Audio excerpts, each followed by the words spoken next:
आदाब नमस्कार सत श्रीकाल जी। प्रोग्राम इमीग्रेशन मैटर ਤੁਹਾਡਾ ਸਾਰਾ ਸਵਾਗਤ ਹੈ। ਅੱਜ ICC ਇਮੀਗ੍ਰੇਸ਼ਨ ਤੋਂ ਮਨੂ ਦੱਤਾ ਜੀ ਸਾਡੇ ਆਫਿਸ ਵਿੱਚ ਨੇ।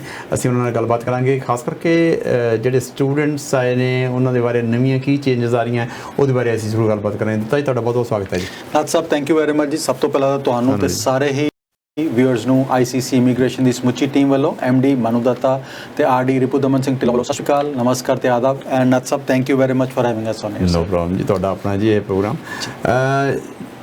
ਆਪਣੇ ਸਟੂਡੈਂਟਸ ਬਹੁਤ ਆ ਰਹੇ ਨੇ, ਇਕੱਲੇ ਇੰਡੀਆ ਚੋਂ ਨਹੀਂ ਹੋਰਾਂ ਦੇਸ਼ਾਂ ਤੋਂ ਵੀ ਆ ਰਹੇ ਨੇ। ਆਪਾਂ ਨਹੀਂ ਬਹੁਤੀ ਕੰਸਨਟ੍ਰੇਸ਼ਨ ਜਿਹੜੇ ਇੰਡੀਆ ਤੋਂ ਆ ਰਹੇ ਨੇ।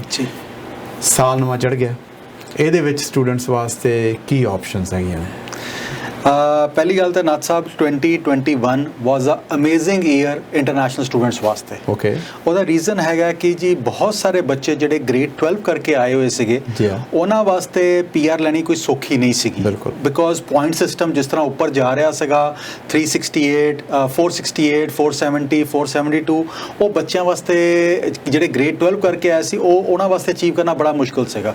ਬਿਕੋਜ਼ ਜਿਹੜਾ ਬੱਚਾ ਗ੍ਰੇਡ 12 ਕਰਕੇ ਆਇਆ ਹੋਇਆ ਜੀ ਉਹ ਇੱਥੇ ਆ ਕੇ 2 ਸਾਲ ਪੜ੍ਹਾਈ ਕਰ ਲਈ ਕੈਨੇਡਾ ਦੇ ਵਿੱਚ।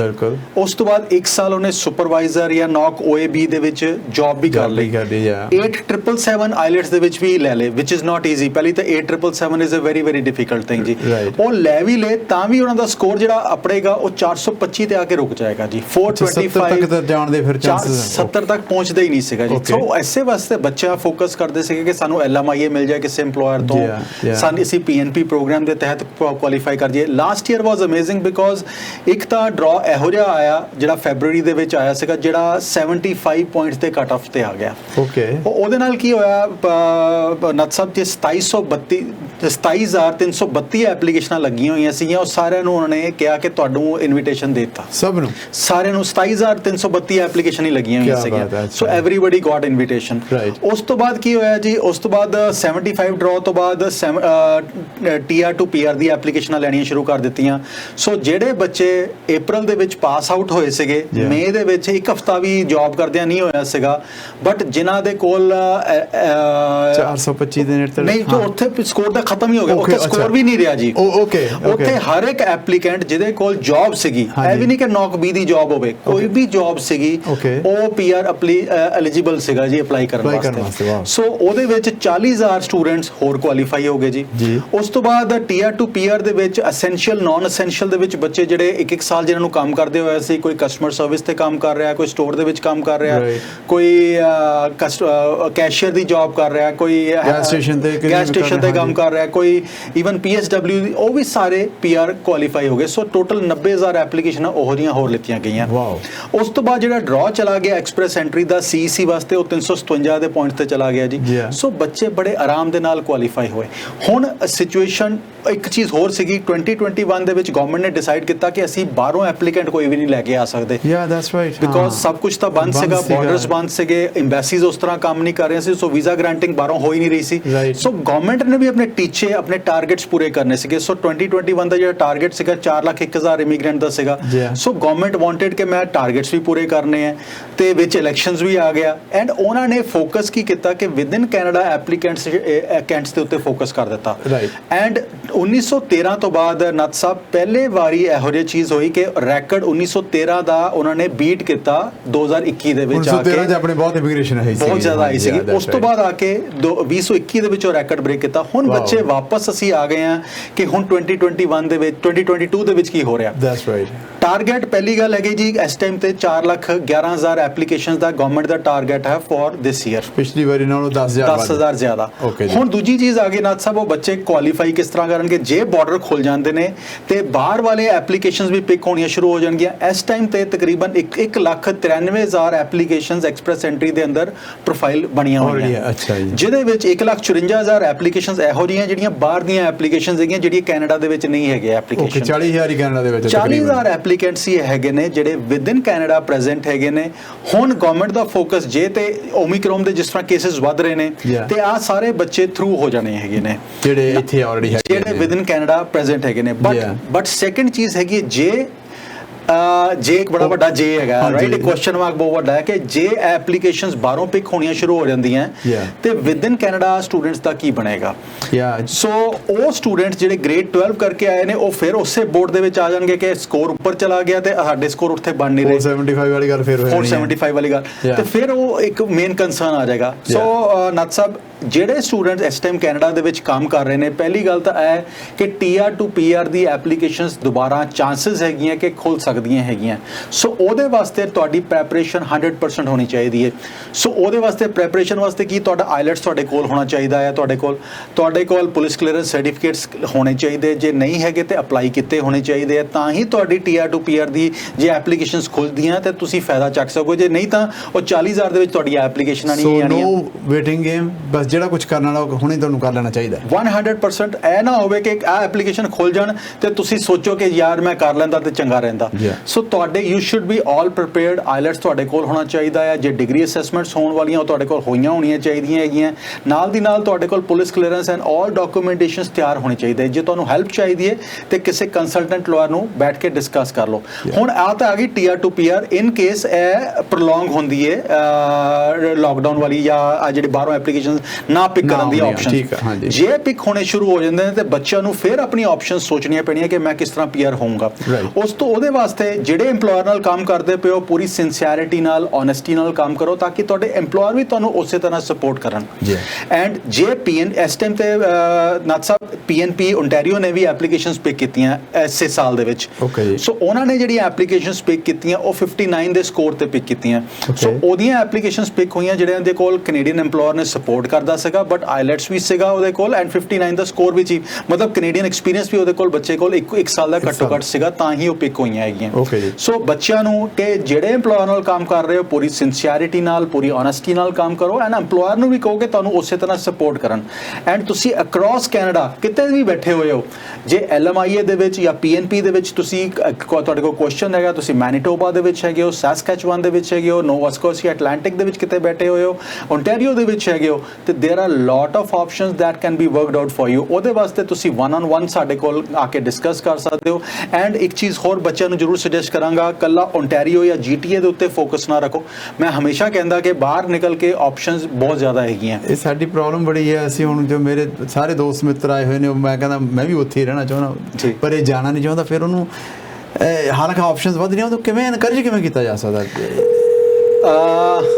ਨੱਥ ਸਾਹਿਬ ਕਾਲ ਆਦਾ ਪਹਿਲਾਂ ਮੈਂ ਪਹਿਲੇ ਕਾਲ ਹੈ। ਸਤਿ ਸ਼੍ਰੀ ਅਕਾਲ ਜੀ, ਸਵਾਗਤ ਹੈ ਤੁਹਾਡਾ। ਕਿੱਥੋਂ ਬੋਲ ਰਹੇ ਹੋ? ਸਤਿ ਸ਼੍ਰੀ ਅਕਾਲ ਸਰ ਜੀ, ਮੈਂ ਇੱਥੋਂ ਰੈਡੀਏਟ ਤੋਂ ਬੋਲ ਰਿਹਾ ਸਰ। ਮੈਂ ਸਤਿ ਸ਼੍ਰੀ ਅਕਾਲ ਮਨੋਜ ਦੱਤਾ ਸਰ। ਨਮਸਕਾਰ ਜੀ। ਨਮਸਕਾਰ ਜੀ। ਸਰ ਮੇਰਾ ਕੁਐਸਚਨ ਹੈ ਕਿ ਆਪਣੇ ਮਦਰ ਦਾ ਸੁਪਰ ਵੀਜ਼ਾ ਅਪਲਾਈ ਕੀਤਾ ਸੀ ਨਵੰਬਰ 2020 ਦੇ ਵਿੱਚ, ਠੀਕ ਹੈ। ਉਹਦੀ ਬਾਇਓਮੈਟ੍ਰਿਕ ਹੋ ਚੁੱਕੀ ਹੈ, ਫਰਵਰੀ ਸਾਰਾ ਕੁਝ ਹੋ ਚੁੱਕਾ, ਪਰ ਅਜੇ ਤੱਕ ਕੁਝ ਨਹੀਂ ਆਇਆ।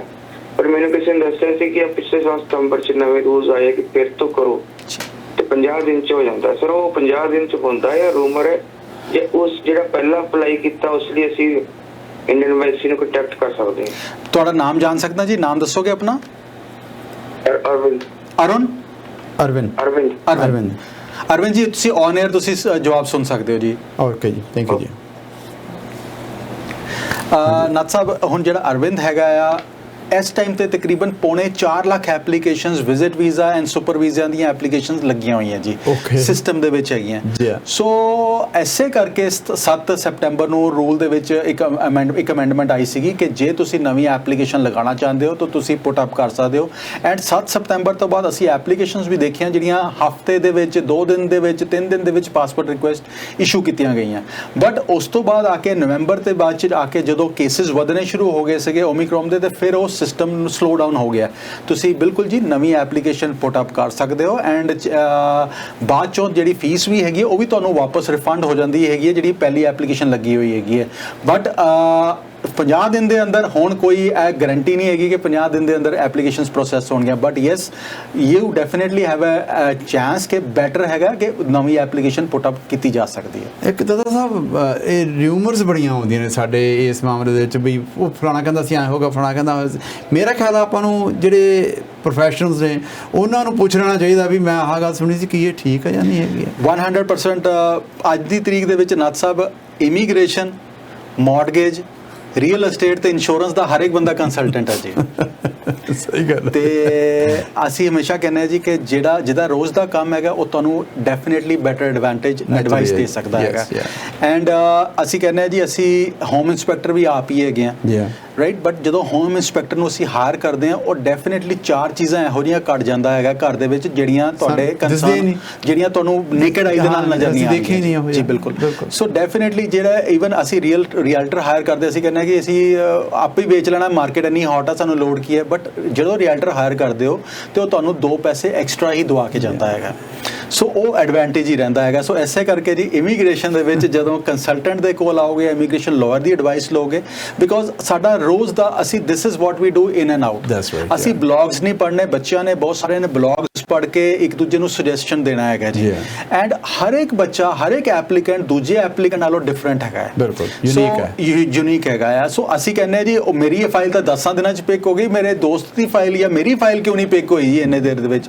ਬਿਕੋਜ਼ ਤੁਸੀਂ ਇੱਕ ਡਿਫਰੈਂਟ ਐਪਲੀਕੈਂਟ ਹੈਗੇ ਹੋ, ਤੁਹਾਡੇ ਸਰਕਮਸਟੈਂਸਸ ਡਿਫਰੈਂਟ ਹੈਗੇ। ਨਹੀਂ ਜੀ ਅਸੀਂ ਜੌਬ ਵੀ ਸੇਮ ਕਰਦੇ ਹਾਂ, ਬਿਲਕੁਲ ਠੀਕ ਹੈ ਜੀ, ਬਟ ਸਭ ਕੁਝ ਠੀਕ ਆ। ਬਟ ਤੁਹਾਡੀ ਫਾਈਲ ਹੋ ਸਕਦਾ ਕਿਸੇ ਡਿਫਰੈਂਟ ਆਫਿਸਰ ਦੇ ਕੋਲ ਗਈ ਹੋਵੇ, ਉਸ ਡਿਫਰੈਂਟ ਆਫਿਸਰ ਨੇ ਆਪਣੇ ਤਰੀਕੇ ਨਾਲ ਅਸੈਸ ਕਰਨੀ ਹੈਗੀ ਜੀ, ਉਹਨੇ ਆਪਣਾ ਟਾਈਮ ਲੈਣਾ ਹੈਗਾ, ਉਹਦੇ ਕੋਲ ਕਿਊ ਦੇ ਵਿੱਚ ਕਿੰਨੀਆਂ ਐਪਲੀਕੇਸ਼ਨਸ ਹੈਗੀਆਂ ਡਿਪੈਂਡ ਕਰਦਾ ਹੈਗਾ। ਸੋ ਹਰ ਇੱਕ ਐਪਲੀਕੇਸ਼ਨ ਇੱਕ ਦੂਜੇ ਨਾਲੋਂ ਡਿਫਰੈਂਟ ਹੈਗੀ ਹੈ। ਕਦੀ ਇਹ ਨਾ ਸੋਚੋਗੇ ਜੀ ਕਿ ਮੇਰੀ ਫਾਈਲ ਇੰਨੀ ਦੇਰ 'ਚ ਨਹੀਂ ਹੋਈ, ਮੇਰੇ ਦੋਸਤ ਦੀ ਪਹਿਲੇ ਹੋ ਗਈ ਤੇ ਮੇਰੀ ਇੱਦਾਂ ਹੋ ਗਈ ਹੈ। ਸੋ ਹਰ ਇੱਕ ਐਪਲੀਕੈਂਟ ਯੂਨੀਕ ਹੈਗਾ ਆ। ਐਂਡ ਆਪਸ਼ਨਸ ਅੱਜ ਦੀ ਤਰੀਕ ਦੇ ਵਿੱਚ ਬੇਇੰਤਹਾ ਆਪਸ਼ਨਸ ਹੈਗੀਆਂ। ਓਨਲੀ ਥਿੰਗ ਇਜ਼ ਤੁਸੀਂ ਦੇਖਣਾ ਹੈ ਕਿ ਤੁਹਾਡੇ ਵਾਸਤੇ ਆਪਸ਼ਨਸ ਕਿਹੜੀ ਬੈਟਰ ਵਰਕ ਕਰ ਸਕਦੀ ਹੈ। ਤੁਸੀਂ ਗੱਲ ਕਰਨਗੇ ਸੀ ਕਿ ਪ੍ਰੋਵਿੰਸ ਤੋਂ ਬਾਅਦ, ਅੰਟਾਰੀਓ ਤੋਂ ਬਾਅਦ ਵੀ ਸੋਚ ਲੈਣਾ ਚਾਹੀਦਾ, ਉਹਦੇ ਬਾਰੇ ਕਿਵੇਂ? ਬਿਲਕੁਲ ਨਾਥ ਸਾਹਿਬ, ਅਸੀਂ ਜਦੋਂ ਆਪਣੇ ਆਪ ਨੂੰ ਲਿਮਿਟ ਕਰ ਲੈਂਦੇ ਹਾਂ ਕਿ ਮੈਂ ਬਰੈਂਪਟਨ ਦੇ ਵਿੱਚ ਹੀ ਰਹਿਣਾ, ਮੈਂ ਮਿਸੀਸਾਗਾ ਦੇ ਵਿੱਚ, ਮੈਂ ਸਰੀ ਤੋਂ ਬਾਹਰ ਨਹੀਂ ਜਾਣਾ, ਤੇ ਤੁਸੀਂ ਆਪਣੀਆਂ ਆਪਸ਼ਨਸ ਲਿਮਿਟ ਕਰ ਲੈਂਦੇ ਹੋ। ਜਦੋਂ ਮੈਂ ਹਮੇਸ਼ਾ ਕਹਿੰਦਾ ਜੀ ਕਿ ਇੱਕ ਬੜਾ ਕਰੂਡ ਕਹਾਵਤ ਹੈਗੀ ਹੈ, beggars are not choosers, you know nobody is beggar, right. But ਇਸ ਕਹਾਵਤ ਦਾ ਕਹਿਣ ਦਾ ਤਰੀਕਾ ਹੈਗਾ ਕਿ ਜਦੋਂ ਤੁਸੀਂ ਆਪਸ਼ਨਸ ਲੱਭ ਰਹੇ ਹੋ ਨਾ, ਆਪਣੇ ਆਪ ਨੂੰ ਲਿਮਿਟ ਨਾ ਕਰੋ। ਜਿਹੜੀ ਆਪਸ਼ਨ ਜਿੱਥੇ ਮਿਲਦੀ ਹੈਗੀ, go and grab that opportunity, because ਇਹ ਓਪਰਚੁਨਿਟੀਜ਼ ਹੈਗੀਆਂ। ਜਿਹੜੇ ਬੱਚੇ ਉਸ ਟਾਈਮ ਤੇ 75 ਵਾਸਤੇ ਜਿਨ੍ਹਾਂ ਨੇ ਐਪਲੀਕੇਸ਼ਨ ਜਿਹੜਾ ਡਰਾ ਆਊਟ ਹੋਇਆ ਤੇ ਲੱਗੀਆਂ ਹੋਈਆਂ ਸੀ, everybody got picked up. Nobody thought ਕਿ ਮੇਰੀ ਐਪਲੀਕੇਸ਼ਨ ਪਿਕ ਹੋਏਗੀ। TR to PR, nobody thought ਕਿ ਅਪ੍ਰੈਲ ਦੇ ਵਿੱਚ ਤੁਸੀਂ ਕਾਲਜ ਤੋਂ ਪਾਸ ਆਊਟ ਹੋ ਰਹੇ ਆ ਤੇ ਮਈ ਦੇ 5 ਤਰੀਕ ਨੂੰ ਅਸੀਂ ਐਪਲੀਕੇਸ਼ਨ ਪੀਆਰ ਦੀ ਲਗਾ ਸਕਦੇ ਹਾਂ, ਤੇ ਉਹ ਪੀਆਰ ਆ ਵੀ ਗਈ 4 5 ਮਹੀਨਿਆਂ ਦੇ ਵਿੱਚ। ਸੋ ਆਪਣੀਆਂ ਆਪਸ਼ਨਸ ਖੋਲ ਕੇ ਰੱਖੋ। GTA ਤੋਂ ਬਾਹਰ ਨਿਕਲੋਗੇ ਬਿਕੋਜ਼ ਇਸ ਟਾਈਮ ਤੇ ਦੇਰ ਇਜ਼ ਸਕੇਰਸਿਟੀ ਆਫ EMPLOYEES। ਅਸੀਂ GTA ਤੋਂ ਆਪਣੇ ਬਾਹਰ ਨਿਕਲਾਂਗੇ ਤੇ ਹਰ EMPLOYER ਨੂੰ ਆਪਣੇ ਵਾਸਤੇ ਵਰਕਫੋਰਸ ਚਾਹੀਦੀ ਹੈਗੀ ਹੈ, ਮੈਨੇਜਰਸ ਚਾਹੀਦੇ ਨੇ, ਵਰਕਰਸ ਚਾਹੀਦੇ ਨੇ। So go and work for those EMPLOYERS। ਆਪਣੇ ਵਾਸਤੇ ਆਪਸ਼ਨ ਦੇਖੋ ਕਿ ਤੁਸੀਂ ਕਿਹੜੀ ਆਪਸ਼ਨ ਦੇ ਵਿੱਚ ਫਿੱਟ ਹੋ ਸਕਦੇ ਹੋ। ਹੋ ਸਕਦਾ EMPLOYER ਇਹੋ ਜਿਹਾ ਹੋਵੇ ਜਿਹੜਾ ਸਾਰੀ ਰਿਕੁਆਇਰਮੈਂਟਸ ਓਨਟਾਰੀਓ ਦੇ PNP ਦੀ ਮੀਟ ਕਰਦਾ ਹੋਵੇ, ਗ੍ਰੈਬ ਦਿਸ ਓਪਰਚੁਨਿਟੀ। ਹੋ ਸਕਦਾ ਉਹ LMIA ਦੇਣ ਵਾਸਤੇ ਤਿਆਰ ਹੋਵੇ, grab that opportunity. Why do you want to wait in Brampton alone? ਅਸੀਂ ਕਹਿੰਦੇ ਆ ਨਾ ਵੀ ਦੂਰ ਹੈ, ਅਸੀਂ ਮੋਸਟਲੀ ਸਾਡਾ ਦਲੀਲ ਇਹੀ ਹੁੰਦੀ ਆ, ਅਸੀਂ ਇਹ ਨਹੀਂ ਸੋਚਦੇ ਦਿੱਲੀ ਕਿੰਨੀ ਦੂਰੋਂ ਅਸੀਂ ਇੱਥੇ ਤੱਕ ਆ ਗਏ ਹਾਂ ਤੇ ਇੱਥੋਂ ਅਸੀਂ ਹੋਰ 500 ਕਿਲੋਮੀਟਰ ਅੱਗੇ ਕਿਉਂ ਨਹੀਂ ਜਾ ਸਕਦੇ। ਬਿਲਕੁਲ ਠੀਕ ਕਹਿੰਦੇ ਜੀ ਨਾਥ ਸਾਹਿਬ। ਅੱਜ ਦੀ ਤਰੀਕ ਦੇ ਵਿੱਚ ਮੈਂ ਹਮੇਸ਼ਾ ਕਹਿੰਦਾ ਕਿ ਅਟਲਾਂਟਿਕ ਜਿਸ ਤਰ੍ਹਾਂ ਅਪਕਮਿੰਗ ਪ੍ਰੋਵਿੰਸਸ ਹੈਗੇ ਨੇ, 4 ਪ੍ਰੋਵਿੰਸਸ, ਅਸੀਂ ਨੋਵਾ ਸਕੋਸ਼ੀਆ, ਕੱਲੀ ਨੋਵਾ ਸਕੋਸ਼ੀਆ ਦੀ ਗੱਲ ਕਰੀ, ਇਟ ਇਜ਼ ਸੱਚ ਅ ਅਪਕਮਿੰਗ ਪ੍ਰੋਵਿੰਸ। ਆਉਣ ਵਾਲੇ ਸਮੇਂ ਦਾ ਉਹ ਗ੍ਰੇਟਰ ਟੋਰਾਂਟੋ ਏਰੀਆ ਬਣ ਜਾਣਾ। ਬਿਲਕੁਲ ਜੀ, ਯੈਸ। ਆਪਣੇ ਲੋਕ ਬੜੇ ਮੂਵ ਹੋਣ ਲੱਗੇ ਨੇ, ਆਪਣੇ ਲੋਕੀ ਇਸ ਤਰ੍ਹਾਂ ਮੂਵ ਹੋ ਰਹੇ। ਨਾਥ ਸਾਹਿਬ ਜਦੋਂ ਮੈਂ 4 ਸਾਲ ਪਹਿਲੇ ਉੱਥੇ ਜਾਂਦਾ ਸੀਗਾ, ਉੱਥੇ ਆਪਣਾ ਗਰੋਸਰੀ ਸਟੋਰ ਲੱਭਣ ਵਾਸਤੇ ਜਾਂ ਆਪਣਾ ਰੈਸਟੋਰੈਂਟ ਲੱਭਣ ਵਾਸਤੇ ਸਾਊਥ ਏਸ਼ੀਅਨ ਸਾਨੂੰ ਟਾਈਮ ਲੱਗਦਾ ਸੀਗਾ ਕਿ ਕਿੱਥੇ ਹੈਗਾ। ਅੱਜ ਦੀ ਤਰੀਕ ਦੇ ਵਿੱਚ 25 ਰੈਸਟੋਰੈਂਟ ਇੱਕ ਸਿਟੀ ਦੇ ਵਿੱਚ ਮੌਜੂਦ ਹੈਗੇ ਨੇ ਜੀ। ਅੱਜ ਦੀ ਤਰੀਕ ਦੇ ਵਿੱਚ 10 11 ਗਰੋਸਰੀ ਸਟੋਰਸ ਇਹੋ ਜਿਹੇ ਹੈਗੇ ਨੇ ਜਿਹੜੇ ਸਾਊਥ ਏਸ਼ੀਅਨ ਨੂੰ ਸਰਵ ਕਰ ਰਹੇ ਨੇ। ਸੋ ਅੱਜ ਦੀ ਤਰੀਕ ਦੇ ਵਿੱਚ ਓਨਟਾਰੀਓ ਦੇ ਆਪਾਂ GTA ਦੀ ਗੱਲ ਕਰਦੇ ਹਾਂ, ਅਸੀਂ ਲੈਂਡ ਪ੍ਰਾਈਸਿਸ ਦੀ ਗੱਲ ਕਰਦੇ ਹਾਂ, ਅਸੀਂ ਘਰਾਂ ਦੀ ਪ੍ਰਾਈਸਿਸ ਦੀ ਗੱਲ ਕਰਦੇ ਹਾਂ। ਪ੍ਰਾਈਸਿਸ ਦਾ ਜ਼ਮੀਨ ਅਸਮਾਨ ਦਾ ਫਰਕ ਹੈ। ਇੱਥੇ ਜੋ $1 ਮਿਲੀਅਨ ਦੇ ਵਿੱਚ ਜਾਂ 1.2 ਮਿਲੀਅਨ ਦੇ ਵਿੱਚ ਘਰ ਮਿਲਣਾ, ਤੁਹਾਨੂੰ 7 ਲੱਖ ਦੇ ਵਿੱਚ ਉਹੋ ਜਿਹਾ ਘਰ ਮਿਲ ਜਾਣਾ ਉੱਥੇ ਜਾ ਕੇ। ਸਹੀ ਗੱਲ ਹੈ। ਅਸੀਂ ਟਾਊਨ ਹਾਊਸ ਦੀ ਗੱਲ ਕਰਦੇ ਹਾਂ, ਜੌਬ ਵੀ ਹੈਗੀਆਂ ਜੀ ਉੱਥੇ, ਇੰਸ਼ੋਰੈਂਸਿਸ ਵੀ ਘੱਟ ਹੈਗੀਆਂ ਉੱਥੇ, ਰਸ਼ ਘੱਟ ਹੈਗਾ ਉੱਥੇ, ਹਾਈਵੇਜ਼ ਦੇ ਉੱਤੇ ਤੁਸੀਂ ਟਾਈਮ ਸਪੈਂਡ ਘੱਟ ਕਰਦੇ ਹੋ, ਆਪਣੀ ਫੈਮਿਲੀ ਦੇ ਨਾਲ ਟਾਈਮ ਸਪੈਂਡ ਕਰਦੇ ਹੋ, ਬਿਜ਼ਨਸ ਦੀ ਓਪਰਚੁਨਿਟੀਜ਼ ਜ਼ਿਆਦਾ ਹੈਗੀ ਹੈ। Why not go there? Pollution ਹੈ ਨਹੀਂ। Amazing towns again ji, and very green and very beautiful towns to live in, and yes, ਤੁਹਾਨੂੰ ਬਿਲਕੁਲ ਪੰਜਾਬ ਨਹੀਂ ਨਜ਼ਰ ਆਏਗਾ ਜੀ, ਕੋਈ ਗੱਲ ਨਹੀਂ, but lot of opportunities out there। ਕਾਲ ਆ ਰਹੀ ਹੈ ਜੀ। ਸਤਿ ਸ਼੍ਰੀ ਅਕਾਲ ਜੀ, ਸਵਾਗਤ ਹੈ ਤੁਹਾਡਾ। ਕਿੱਥੋਂ ਬੋਲ ਰਹੇ ਹੋ? ਹਾਂਜੀ ਸਤਿ ਸ਼੍ਰੀ ਅਕਾਲ ਜੀ, ਮੈਂ ਇੱਥੇ ਵੈਨਕੂਵਰ ਸਰੀ ਤੋਂ ਬੋਲ ਰਹੀ ਜੀ। ਹਾਂਜੀ ਕੀ ਕਹਿਣਾ ਚਾਹੁੰਦੇ ਹੋ? ਮੈਂ 2019 ਚ ਮੇਰਾ ਡਰਾ ਨਿਕਲਿਆ ਸੀ ਇਮੀਗ੍ਰੇਸ਼ਨ ਦਾ ਜੀ ਜੀ ਹੈਲੋ ਜੀ ਜੀ ਮੈਨੂੰ ਹੁਣ ਲੈਟਰ ਗਈ ਸੀ। ਐਕਚੁਅਲੀ ਮੇਰੀ ਟਿਕਟ ਬੁੱਕ ਸੀ, ਲੋਕਡਾਊਨ ਕਰਕੇ ਟਿਕਟ ਅੱਗੇ ਜਾਈ ਜਾਂਦੀ ਸੀ 에ਅਰ ਇੰਡੀਆ ਦੀ। ਉਹ ਮੇਰੀ ਟਿਕਟ ਉਹਨਾਂ ਲਾਸਟ ਮੁੜ ਕੇ ਦੇ ਦਿੱਤੀ 29 ਅਕਤੂਬਰ ਦੀ। ਤੋਂ ਅਸੀਂ ਦੋਵੇਂ, ਮੈਂ ਤੇ ਮੇਰਾ ਹਸਬੈਂਡ, ਸਾਨੂੰ ਇਮੀਗ੍ਰੇਸ਼ਨ ਸਾਡੀ ਆ ਗਈ। ਮੈਂ ਇਹਨਾਂ ਤੋਂ ਪਹਿਲਾਂ ਆ ਗਈ, ਇਹ ਬਾਅਦ ਚ ਆਉਂਦੇ ਨੇ। ਮੈਂ 29 ਅਕਤੂਬਰ ਨੂੰ ਆਉਂਦੀ ਪਈ ਆ, ਇਹ ਨਵੰਬਰ ਚ ਆਉਂਦੇ ਪਏ ਨੇ। ਔਰ ਜਦੋਂ ਇੱਥੇ ਆਪਣੇ 에ਅਰਪੋਰਟ ਵੈਨਕੂਵਰ ਵਾਲੇ ਤੇ ਮੈਂ ਉਤਰੀ ਆ, ਸਾਰੇ ਕਾਗਜ਼ ਪੱਤਰ ਮੈਂ ਦੇਤੇ। ਮੇਰੇ ਕੋਲ ਗਲਤੀ ਇਹ ਹੋਈ ਕਿ ਮੈਂ ਫੋਟੋ ਸਟੇਟ ਨਹੀਂ ਸੀ ਕਰਾਈ ਹੋਈ। ਤੇ ਲਾਸਟ 3 ਕਾਊਂਟਰਾਂ ਜਾ ਕੇ ਲਾਸਟ ਜਦੋਂ ਮੈਡਮ ਇੰਗਲਿਸ਼ ਬੋਲਣ ਵਾਲੇ ਸਨ, ਅੰਗਰੇਜ਼ੀ ਮੈਡਮ ਸਨ, ਉੱਥੇ ਮੈਂ ਸਾਈਨ ਇਨ ਕਰ ਦਿੱਤੇ। ਉਹਨਾਂ ਮੈਨੂੰ ਪੁੱਛਿਆ ਜੀ ਤੁਹਾਡਾ ਹਸਬੈਂਡ? ਮੈਂ ਕਿਹਾ ਜੀ ਉਹ ਬਾਅਦ ਚ ਆ ਰਹੇ ਨੇ। ਐਕਚੁਅਲੀ ਮੇਰੀ ਟਿਕਟ ਪਹਿਲਾਂ ਹੀ 60,000 ਚ ਬੁੱਕ ਸੀ। ਮੈਂ ਲਾਲਚ ਕਰ ਗਈ, ਮੈਂ ਉਸੇ ਟਿਕਟ ਤੇ ਆਈ। ਮੇਰੇ ਹਸਬੈਂਡ ਬਾਅਦ ਚ 1,45,000 ਬਾਅਦ ਚ ਮਹੀਨੇ ਬਾਅਦ ਖਰਚ ਕੇ ਆਏ। ਉਹਨਾਂ ਮੈਨੂੰ ਨਾ ਕਰ ਦਿੱਤੀ ਜੀ ਇਮੀਗ੍ਰੇਸ਼ਨ ਦੇਣ ਤੋਂ, ਔਰ ਮੈਨੂੰ ਮੇਰੇ ਸੁਪਰ ਵੀਜ਼ੇ ਤੇ ਹੀ ਮੈਨੂੰ ਘਰ ਭੇਜ ਦਿੱਤਾ ਤੇ ਕਿਹਾ ਕਿ ਤੁਸੀਂ ਅਮਰੀਕਾ ਬਾਰਡਰ ਤੋਂ ਲੈ ਲਓ। ਲੇਕਿਨ ਉਹਦੇ ਨਾਲ ਕੀ ਹੋਇਆ ਕਿ ਅਸੀਂ ਉੱਥੇ ਵੀ ਗਏ, ਹੁਣ ਤੱਕ ਅਜੇ ਮੈਨੂੰ ਕੋਈ ਸਮਝ ਨਹੀਂ ਲੱਗਦੀ। ਮੇਰਾ ਕੋਈ ਸਟੇਟਸ ਨਹੀਂ ਹੈਗਾ, ਮੇਰੇ ਕੋਲ ਕਾਗਜ਼ ਤੇ ਸਾਰੇ ਉੱਥੇ ਲੈ ਲਏ। ਮੇਰੇ ਕੋਲ ਗਲਤੀ ਇਹ ਹੋਈ ਕਿ ਮੈਂ ਉੱਥੋਂ ਉਹਨਾਂ ਕੋਲ ਕਾਗਜ਼ ਵਾਪਸ ਨਹੀਂ ਲਿਆ ਤੇ ਮੈਂ ਉਸ ਤਰ੍ਹਾਂ ਹੀ ਪਾਸਪੋਰਟ ਲੈ ਕੇ ਬਾਹਰ ਆ ਗਈ। ਉਹਨਾਂ ਮੈਨੂੰ ਕਿਹਾ ਕਿ ਤੁਹਾਨੂੰ ਆਪਾਂ ਸੁਪਰ ਵੀਜ਼ੇ ਤੇ ਭੇਜ ਰਹੇ ਹਾਂ। ਹੁਣ ਦੱਸੋ ਮੈਂ ਕੀ ਕਰਾਂ? ਆਪਾਂ 에ਅਰ ਤੇ ਜਵਾਬ ਦੇ ਦਈਏ, ਤੁਹਾਨੂੰ ਟੀਵੀ ਤੇ ਜਵਾਬ ਦਿੰਦੇ ਜੀ, ਤੁਹਾਨੂੰ ਟੀਵੀ ਤੇ ਜਵਾਬ ਦਿੰਦੇ ਜੀ। ਥੈਂਕ ਯੂ ਜੀ। ਅੱਛਾ ਜੀ, ਬੜੀ ਮੁਸ਼ਕਲ ਮੈਨੂੰ ਆਈ ਥੀ, ਮੈਂ ਬਹੁਤ ਟੈਨਸ਼ਨ ਵਿੱਚ ਆ ਗਈ। sorry ji, it's a new system, I'm working on it। ਹਾਂਜੀ ਕੀ ਆਪਾਂ ਨੂੰ ਕਹਿ ਸਕਦੇ ਹਾਂ? ਨਾਥ ਸਾਹਿਬ, ਇਹਨਾਂ ਵਾਸਤੇ ਇੱਕੋ ਹੀ ਸੁਜੈਸ਼ਨ ਹੈਗਾ ਜੀ ਕਿ ਮੈਨੂੰ ਇਹਨਾਂ ਦਾ ਕੇਸ ਪੂਰਾ ਨਹੀਂ ਪਤਾ, ਪੂਰਾ ਸਿਨੈਰੀਓ ਨਹੀਂ ਪਤਾ। ਪਹਿਲੀ ਗੱਲ ਤਾਂ ਜਿਹੜੇ ਤੁਹਾਡੇ ਕੰਸਲਟੈਂਟ ਹੈਗੇ ਸੀਗੇ, ਜਿਹੜੇ ਲਾਇਰ ਸੀਗੇ, ਉਹਨਾਂ ਨਾਲ ਡਿਸਕਸ ਕਰੋ। ਪ੍ਰਿੰਸੀਪਲ ਐਪਲੀਕੈਂਟ ਤੁਹਾਡੇ ਹਸਬੈਂਡ ਸੀਗੇ ਤਾਂ ਤੁਹਾਨੂੰ ਨਹੀਂ ਦਿੱਤਾ, ਜਾਂ ਕੀ ਸਰਕਮਸਟੈਂਸਿਸ ਸੀਗੇ? That could B one reason ਕਿ ਪਹਿਲੇ ਤੁਹਾਡੇ ਹਸਬੈਂਡ ਦੀ PR ਹੋਏਗੀ, ਬਿਕੋਜ਼ ਜੇ ਪ੍ਰਿੰਸੀਪਲ ਐਪਲੀਕੈਂਟ ਹੋ ਸੀਗੇ ਤੇ ਤਾਂ ਤੁਹਾਨੂੰ ਮਿਲੇਗੀ। ਸੋ ਆ ਵੀ ਚੀਜ਼ਾਂ ਹੋ ਸਕਦੀਆਂ ਹੈਗੀਆਂ। ਸੋ ਐਸੇ ਵਾਸਤੇ ਅਸੀਂ ਕਹਿੰਦੇ ਹਾਂ ਕਿ ਜਿਹਦਾ ਕੰਮ ਹੈਗਾ ਉਹਦੇ ਨਾਲ ਗੱਲ ਕਰੋ, ਉਹਦੇ ਨਾਲ ਡਿਸਕਸ ਕਰੋ, ਬਿਕੋਜ਼ ਤੁਸੀਂ ਜਦੋਂ ਆਪ ਹੀ ਕੰਸਲਟੈਂਟ ਬਣ ਜਾਂਦੇ ਹੋ ਤਾਂ ਕਈ ਵਾਰੀ ਉਹ ਚੀਜ਼ਾਂ ਸਮਝ ਨਹੀਂ ਆਉਂਦੀਆਂ, ਸਮਝ ਤੋਂ ਬਾਹਰ ਹੋ ਜਾਂਦੀਆਂ। ਹੁਣ ਗੱਲ ਇੱਥੇ ਇਹ ਹੋ ਗਈ ਹੈ ਵੀ ਇੱਕ 60,000 ਦੀ ਟਿਕਟ ਸੀ ਤੇ 1,35,000 ਦੀ ਸੀ, ਉਹਨੇ ਪੈਸਿਆਂ ਦੇ ਪਿੱਛੇ ਚੱਕਰ ਚੱਲ ਗਿਆ ਹੈਗਾ ਜੀ। ਬਿਲਕੁਲ, ਬਟ ਖੱਜਲ ਖਰਾਬੀ ਜਿਹੜੀ ਹੋ ਰਹੀ ਹੈ ਐਂਡ ਜਿਹੜੀ ਹੋਣੀ ਹੈਗੀ ਹੈ ਹਲੇ, ਉਹ that is much more than ਉਹ ਜਿਹੜੇ 40-50,000 ਰੁਪਇਆ ਬਚਾਇਆ ਜੀ। ਬਿਲਕੁਲ ਜੀ, ਸਹੀ ਹੈ। ਸੋ ਅੱਜ ਦੀ ਤਰੀਕ ਦੇ ਵਿੱਚ ਵੀ ਤੁਸੀਂ ਕਿਸੇ ਕੰਸਲਟੈਂਟ ਲਾਇਰ, ਤੁਸੀਂ ਜਿੱਥੇ ਵੀ ਰਹਿੰਦੇ ਹੋ ਜੀ, ਤੁਸੀਂ ਸਰੀ ਕਿਹਾ ਸੀਗਾ ਨਾ, ਸਰੀ ਆਪਣੇ ਕਿਸੇ ਕੰਸਲਟੈਂਟ ਲਾਇਰ ਦੇ ਦਫ਼ਤਰ ਦੇ ਵਿੱਚ ਜਾ ਕੇ ਸਾਰੇ ਸਰਕਮਸਟੈਂਸਿਸ ਪ੍ਰੈਜ਼ੈਂਟ ਕਰੋ, ਕੇਸ ਦੱਸੋ, ਸਿਨੈਰੀਓ ਦੱਸੋ, ਸਾਰੇ ਡਾਕੂਮੈਂਟੇਸ਼ਨ ਨਾਲ ਲੈ ਕੇ ਜਾਓ ਐਂਡ ਉਹਨਾਂ ਦੀ ਐਡਵਾਈਸ ਲਓ। ਤੁਹਾਨੂੰ ਵੀ ਕਾਲ ਕਰ ਸਕਦੇ? ਹਾਂਜੀ, ਸਾਨੂੰ ਵੀ, ਬਟ ਉੱਥੇ ਲੈ ਕੇ ਜਾਣਗੇ ਤੇ ਡਾਕੂਮੈਂਟੇਸ਼ਨ ਹੱਥ 'ਚ ਹੋਣਗੇ। ਬਿਲਕੁਲ ਜੀ। ਸਤਿ ਸ਼੍ਰੀ ਅਕਾਲ ਜੀ, ਕਿੱਥੋਂ ਬੋਲ ਰਹੇ ਹੋ ਜੀ? ਸਤਿ ਸ਼੍ਰੀ ਅਕਾਲ ਜੀ। ਹਾਂਜੀ, ਵਿਨੀਪੈਗ ਤੋਂ ਬੋਲਦੇ ਹਾਂ ਜੀ।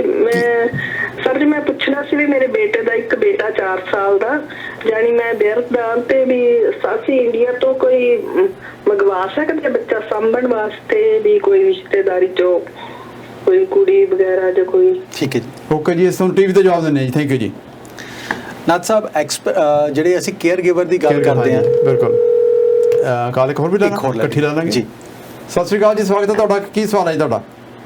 ਹਾਂਜੀ, ਮੈਂ ਬ੍ਰੈਂਪਟਨ ਤੋਂ ਗੱਲ ਕਰ ਰਹੀ ਹਾਂ। ਹਾਂਜੀ, ਮੈਂ ਪੁੱਛਣਾ ਸੀਗਾ, ਮੈਂ 2020 ਵਿੱਚ ਕੇਅਰ ਗਿਵਰ ਆਈ ਸੀਗੀ 2018 ਚ, 2020 ਚ PR ਫਾਈਲ ਕੀਤੀ ਸੀਗੀ ਆਪਣੀ। ਹਾਂਜੀ, ਮੈਨੂੰ ਟੈਂਪਰੇਰੀ ਨੰਬਰ ਤੋਂ ਬਾਅਦ ਕੋਈ ਵੀ ਅਪਡੇਟ ਨਹੀਂ ਆਈ। ਈਵਨ ਕਿ ਮੈਂ ਵਰਕ ਪਰਮਿਟ ਵੀ ਲਾਇਆ ਹੋਇਆ 2021 ਅਗਸਤ ਦਾ, ਮੈਨੂੰ ਉਹਤੇ ਵੀ ਕੋਈ ਅਪਡੇਟ ਨਹੀਂ ਆਈ ਹਜੇ ਤੱਕ। ਤੁਸੀਂ ਕੋਈ ਸਵਾਲ ਪੁੱਛਣਾ ਹੈ ਕਿ ਕੁਝ ਟਾਈਮ ਪੀਰੀਅਡ ਦਾ ਕੁਝ ਪਤਾ ਹੈ ਕਿ ਕੇਅਰ ਗਿਵਰ ਤੇ ਕੀ ਕੰਮ ਕਰ ਰਹੀ ਹੈ? ਤੁਹਾਨੂੰ ਟੀਵੀ ਤੇ ਜਵਾਬ ਦਿੰਦੇ ਜੀ। ਥੈਂਕ ਯੂ ਜੀ। ਹਾਂਜੀ, ਓਕੇ, ਪਹਿਲੀ ਗੱਲ ਤਾਂ ਨਾਥ ਸਾਹਿਬ, ਕੇਅਰ ਗਿਵਰ ਦੀ ਪਹਿਲੀ ਕਾਲ ਦੀ ਗੱਲ ਕਰੀਏ ਤੇ ਉਹ ਕੇਅਰ ਗਿਵਰ ਦੇ ਉੱਤੇ ਚਾਹੁੰਦੇ ਸੀਗੇ ਕੋਈ ਆ ਕੇ ਸਾਡੇ ਕੋਲ ਕੰਮ ਕਰ ਸਕੇ।